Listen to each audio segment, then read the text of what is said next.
Every video and episode of the It's Cavalier podcast is made possible by my supporters over on Patreon. If you enjoy the show here today, consider signing up. You'll get early access, exclusive videos, podcasts, member shoutouts, and more. And as always, thank you for watching.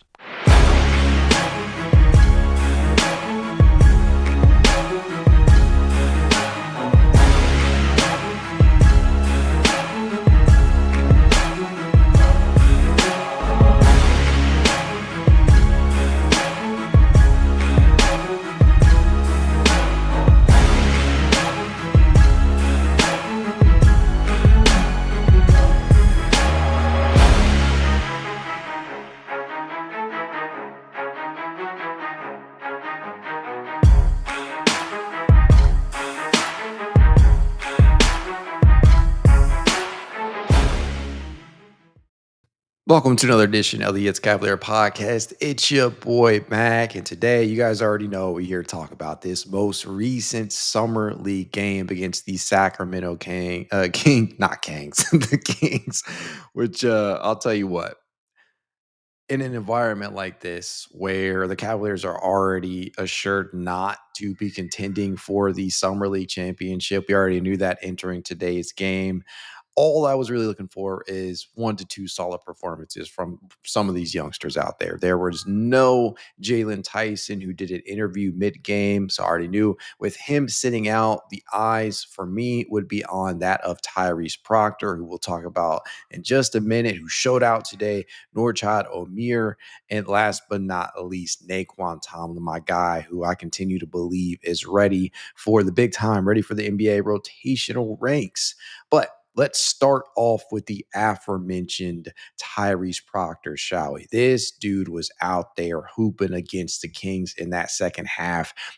Total 35 points, 3 rebounds, 4 assists, 2 steals, was 11 of 24 from the field. That is good for 45.8% out there for you math buffs. 4 of 14 from three-point range, so not necessarily the most efficient. And he was shot chucking at times, trying to get the Cavaliers back into it, but he was perfect from the charity stripe.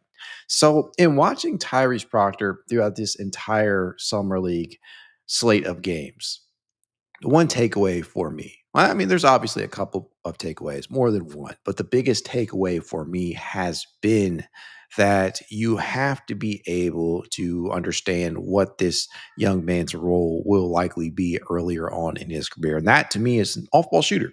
Right? When he was drafted, there were so many people, including myself, that believed that Proctor would be taking over for the likes of Sam Merrill. Then lo and behold, Sam Merrill gets a contract, right? He is re-signed. Ty Jerome is let go or allowed to walk. And now we have both Merrill and Proctor. And Proctor is going to be fighting for minutes, maybe next year, maybe the year after that. But as of right now, Tyrese Proctor is not a rotational lock in any sense or any stretch of the imagination.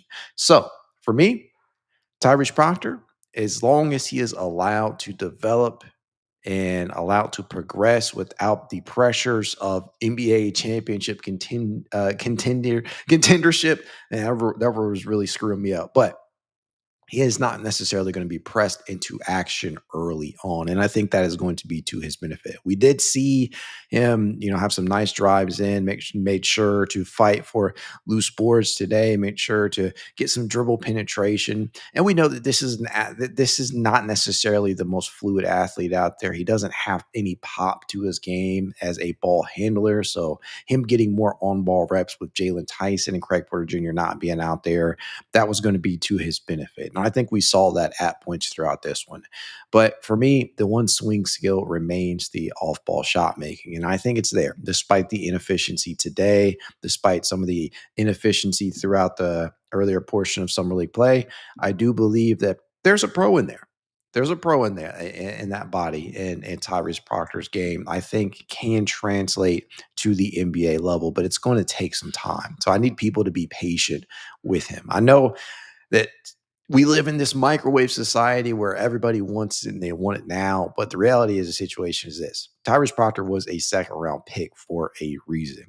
But in saying that, he clearly has shown that he has talent. He has enough in terms of three-point shot making, whether that be off ball or maybe at latter points, later on in his career as an on ball shot maker, but it could translate.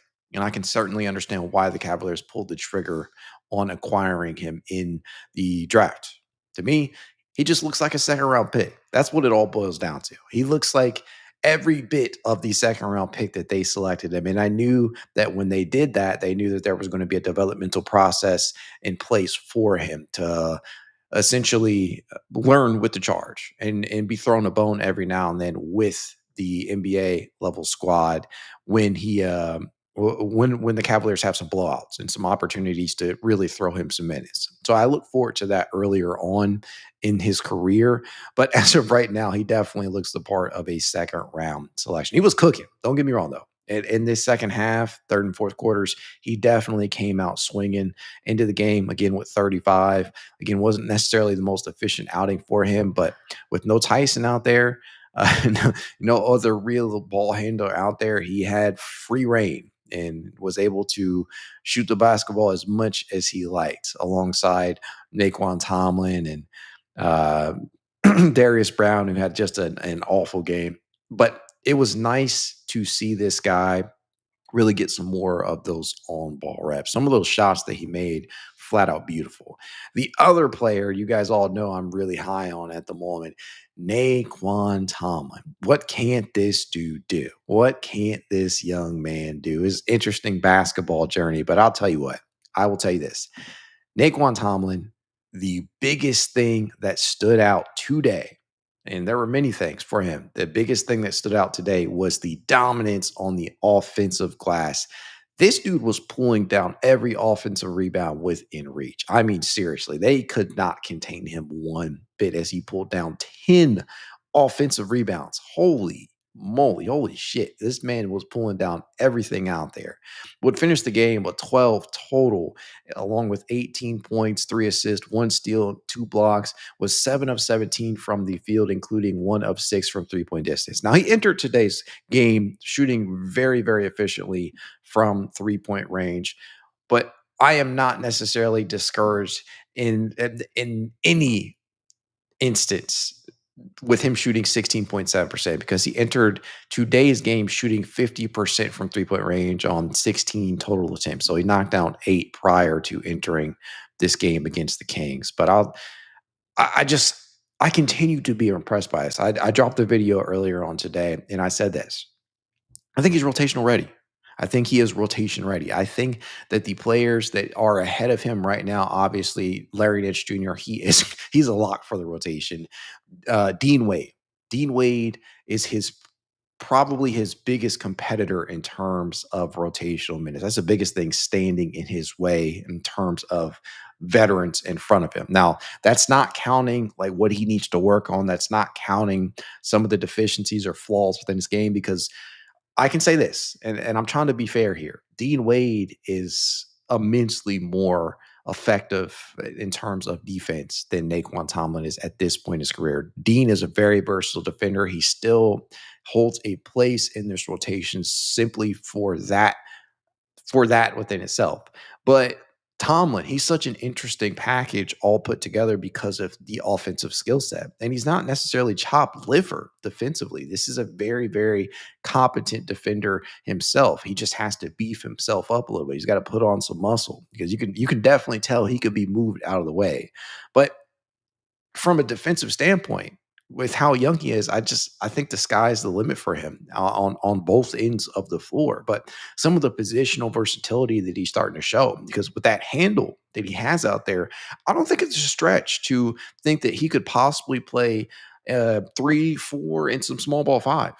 This guy was out there doing a little bit of everything, and that goes in terms of playmaking as well. Now, I don't think of him as like Nikola Jokic out there as a facilitator, obviously. But one of the things that truly stood out to me during the course of this summer league slate of games has been his ability to be a secondary playmaker, a tertiary playmaker, just a guy that's willing to make that extra pass. And I think you saw that at points today, even. One of the bigger highlights from him was out of the short roll, hitting. If I'm not mistaken, Tristan and Aruna for a triple in the right hand corner off of a short roll pass. It was beautiful. this is beautiful stuff that you're seeing out of Tomlin. And I can't tell you that Dean Wade would be able to make a play like that. I can't tell you that some of the bigs on the roster would be able to make plays like that. But it's an uphill battle. I think in terms of what you could see for the rotation, Tomlin is not likely to be in the rotation to begin the year, but I certainly think that by season's end, if he is converted, if they standardize his deal, I do believe that there is a world, there's a reality in which he is playing in the rotation ahead of guys like Dean Wade. But again, it gets murky because of how many guys are vying for minutes towards the back end there. It gets murky because of Darius Garland's issues, well, not issues, his injury. It's just all up in the air right now. That suffice it to say, I've been very, very impressed by Nae'Qwan Tomlin. And again, I feel like I keep saying this, but it's not the first time that we have seen him show out. It's not the first time that we have seen him look like an NBA level player. He did it at points last season with the Cleveland Charge, and we did see small glimpses of it at the NBA level with the Cavaliers, especially in those games against the Indiana Pacers. But I'm color me impressed. I guess that's what it all boils down to in terms of Nae'Qwan Tomlin for me. As far as the rest of these guys go, I think that the only player that truly could have an NBA future, well, the only players that could have a potential NBA future down the line, not right now, are Norchad Omir and Tristan Enaruna, who both of which I would love to retain in some form or fashion, some capacity, whether that be with the Cleveland Charge or on a two-way contract. And this is why I continue to believe that hey, if you're not going to sign an outside free agent, why not just go ahead and standardize Tomlin's contract right now? That way you create two ways, not just one, and you can keep both of these dudes because I do believe that they have swing skills that could translate to the next level. For Omir, it's the rebounding. And it wasn't just Tomlin that was active on the glass. Really, the entire team was. But Omir himself was able to pull down 8 rebounds, including 4 of the offensive variety himself. And I think that is the one thing right now that I could, at the very least, say that he could bring to the next level. And with Omir, it's always going to boil down to the size. What position is he going to play? Is he a tweener? Is he able to get minutes at the 4? Does he get minutes at the 5? Is he able to develop enough of a three-point shot to stretch the floor? These are all questions that Omir hopefully will be able to answer over the next couple of years with Cleveland in some form or fashion, whether that be with a charge or on a two-way deal. And then in Aruna, it really, really was not the most efficient game for him today as he would finish 4 of 13 from the field. That's good for 30.8%, including 3 of 7 from three-point range. But it's not like anybody truly shot the ball terribly well for Cleveland today. They shot 35.3% as a whole, including 20% from three-point distance on 40 attempts. They went 8 of 40 from three-point range. Nobody could knock down a shot. And the Kings really weren't any better. They shot 28.6% on 8 of 24 overall from three-point range. But Inaruna is a very capable athlete. He has really impressed me on the defensive end. I think that he's all hustle out there. He tries very, very hard, and I think that his athletic profile fits at the next level. I think there's enough there in terms of on and off ball shot making that could be intriguing, and I think that he is an active participant on the glass. Not necessarily a crafty ball handler, not necessarily somebody I would feel comfortable with running an offense at this point in time. But I think there's enough skill set. There's enough of a skill set there that could translate if given time and allowed to develop. And that's kind of where I'm at with Tristan. But these are both two players that I would love to see on a two-way contract. But this is assuming that Kobe Altman, Mike Gansey, and company and the rest of that front office feel that same way. And my guess is we won't know for a little while as they, try and weigh their options here and see if somebody else maybe falls onto the open market after summer league play ends, and maybe there's a bigger or larger pool of players to select from. That would be my guess. They probably take their time here, but these Exhibit 10 contracts allow them to get a full look at them. Right. It's not just summer league. They'll get additional opportunities to evaluate some of these young prospects, but those are the players that I see NBA futures for. Nobody else truly impresses me. I was really disappointed in Chaney Johnson. I was really disappointed in Jackson Robinson. Denver Jones didn't show too much. Darius Brown, it's time to hang him up, bro. That might be like the rudest thing to say. But I think that I have seen everything that I needed to see out of Darius Brown to confirm for me whether or not he has an NBA future. And this is not an NBA level athlete and not an NBA level quality player, in my opinion. But again, who knows? Maybe this is just a terrible performance for him. Maybe they're seeing something in practice. And this is a guy that has been with the Charge, right? It's not necessarily like the first time. Summer League play was not our first opportunity to evaluate him, but all of 11 from the field, just 2 points on the day, 0 of 6 from 3-point distance. He did pull down 9 rebounds, so he was positioning himself in certain places to pull down those rebounds, 5 of them on the offensive glass. So I guess that's not nothing.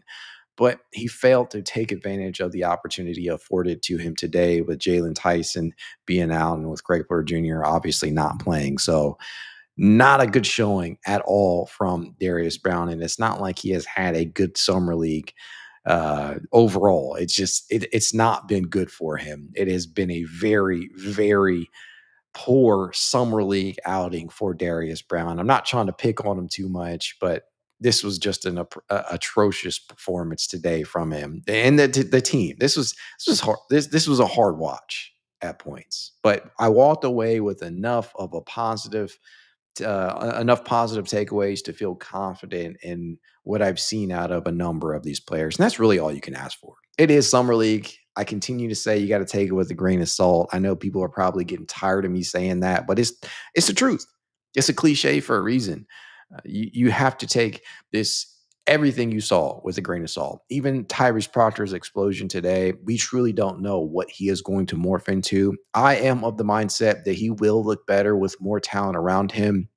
I'm of the mindset that he will look better in an off ball role and not necessarily having to handle the rock and act as a facilitator out there, as we saw him try to do at points during Summer League. I just don't think that he has there yet. I don't think he has enough juice in that capacity. I don't think he has enough athletic pop or burst to drive past and blow by his defenders. So you put him in an off-ball role, you surround him with playmakers and facilitators and guys that can elevate his game, and I think he looks a heck of a lot better than he has.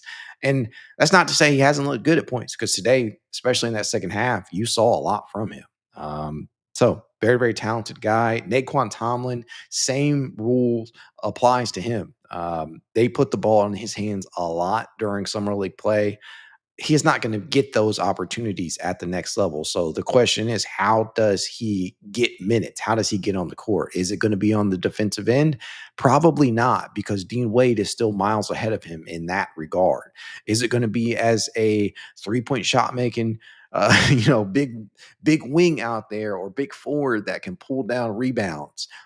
Who knows? Maybe he gets on because of a culmination of a few things. Maybe he becomes a viable enough of a 3-point shot maker alongside the rebounding that he brings to the table and a competent defender to warrant minutes over the likes of Dean Wade and Jalen Tyson and others. But there's going to be a lot of back end of rotation battles here and a lot of evaluation and development to take place still. So this is an interesting group, to say the least. I did not enter summer league play expecting to not necessarily fall in love, but I didn't necessarily enter summer league play expecting to be so upbeat about more than a handful of these guys. And here I am thinking that, Inaruna and Omir and Proctor and Tomlin and Tyson, all these guys, like they're legitimately 4 to 5 different players that I feel like I would hate to see them not come back. But I'll tell you what,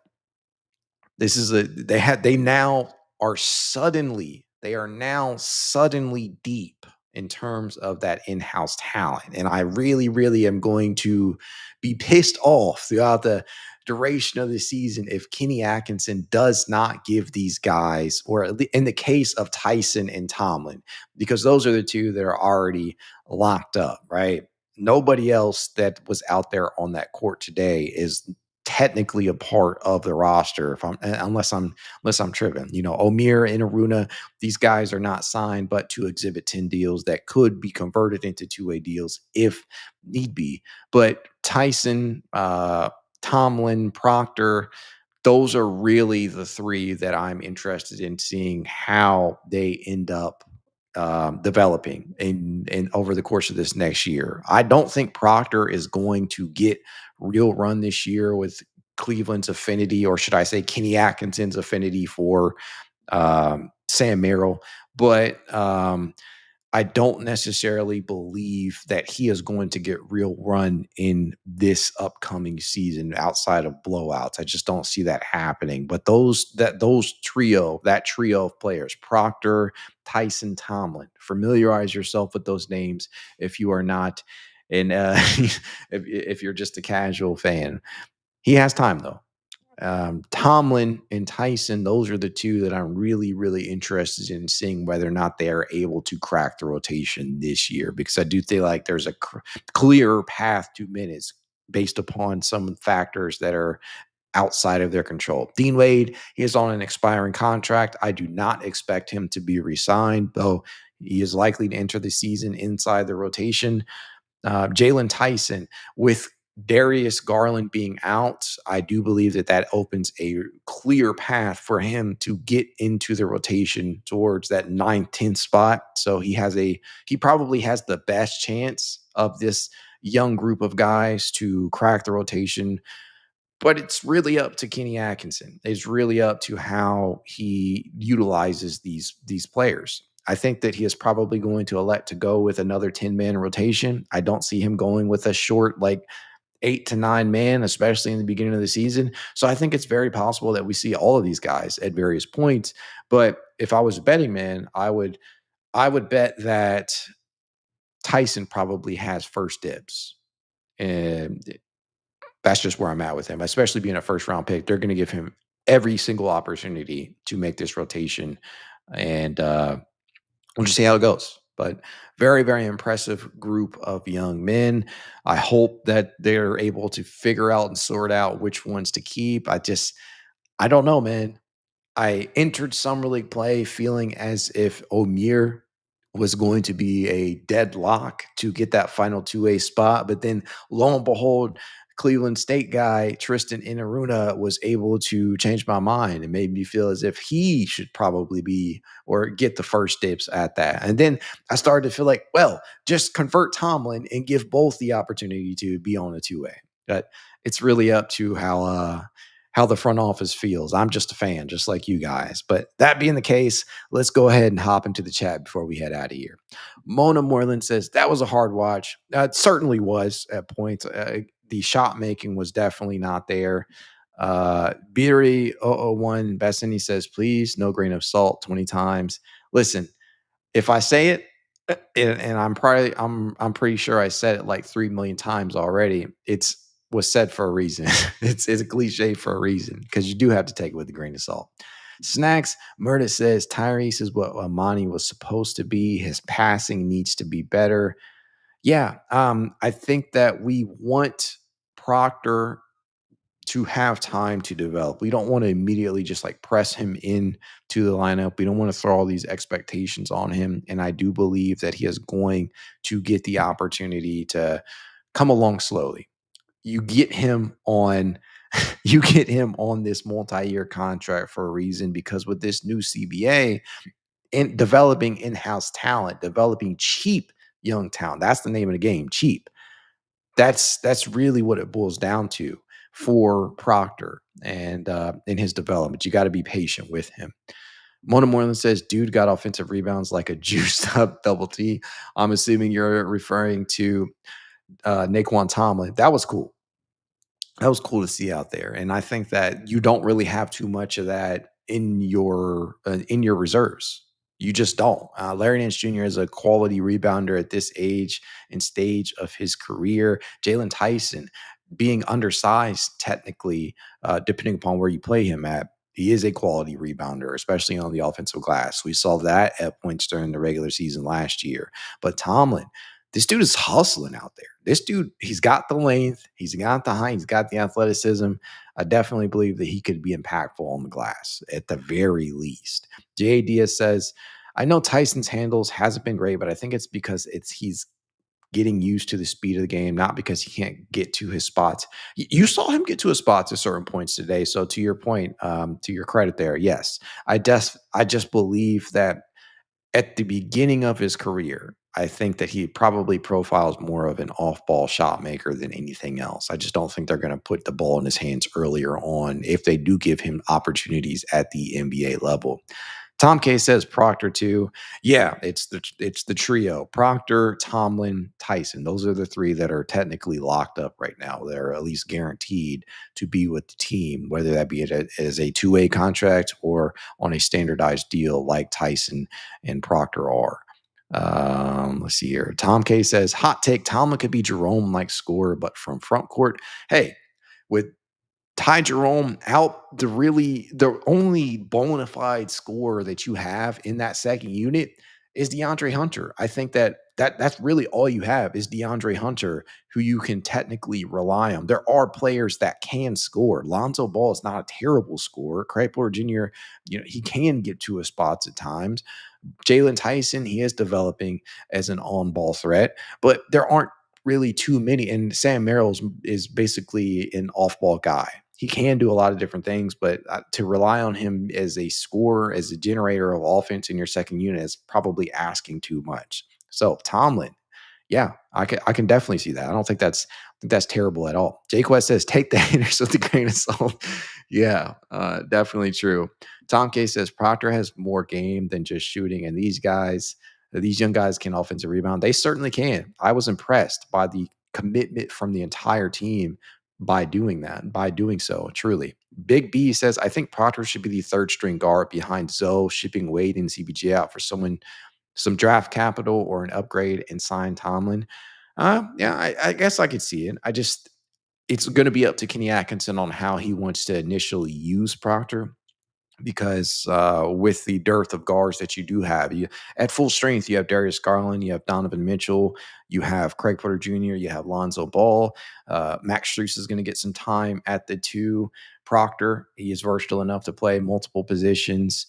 I feel like I'm leaving somebody out here. Sam Merrill, he's going to play some two. He's going to play some three. Hopefully not too much three, but we'll see. We'll see how they end up using him. But with Dean on an expiring deal, he could be shipped out by around the deadline. Kirk Davis says, I think if the core four break up, then they start getting rotation minutes. Certainly. I mean, it's more likely than not that these guys become rotation regulars if they do end up becoming that next year, not this year. That's the more likely scenario. But at least one of these guys could potentially become at least one of these guys could potentially become a rotation regular. Snacks Murray says, let's not forget Luke Travers. Listen, I'm a huge fan of Luke Travers. I am. The one thing holding Luke Travers back from NBA level basketball is his 3-point shot. If Luke Travers cannot develop a semblance of a 3-point shot, he is not going to crack that rotation anytime soon. He is on a two-way contract. I still think that he has potential as a glue guy. And I've always said that his game kind of reminds me of Kyle Anderson, who is not necessarily like the best 3-point shot maker, but he's enough of a threat to be a capable player on the offensive end. He's multifaceted. He can rebound the basketball. He can play make.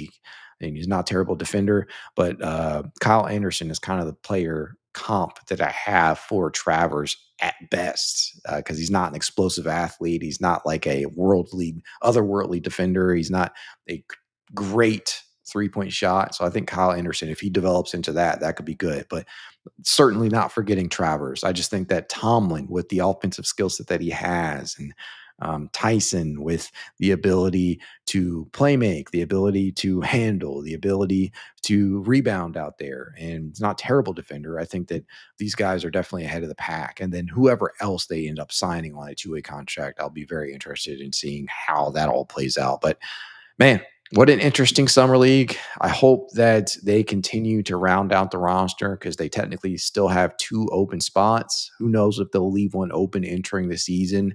they still have one open two-way spot in addition to that. Who knows if they'll leave that open entering the season?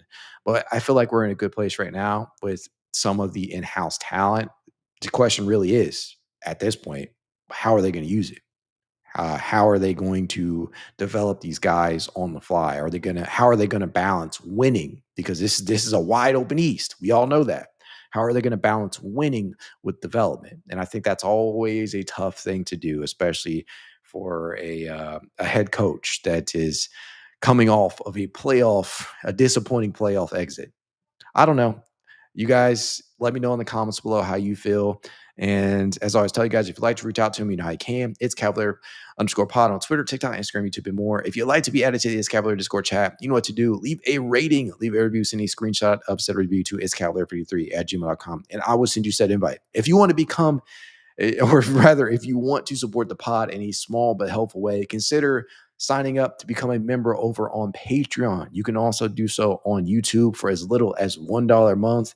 You never know how much you help out your favorite content creators by doing so. It gets you access to the Discord chat, content a day earlier than it drops, and a couple other perks that I'm working on right now. But as always, go Cavs.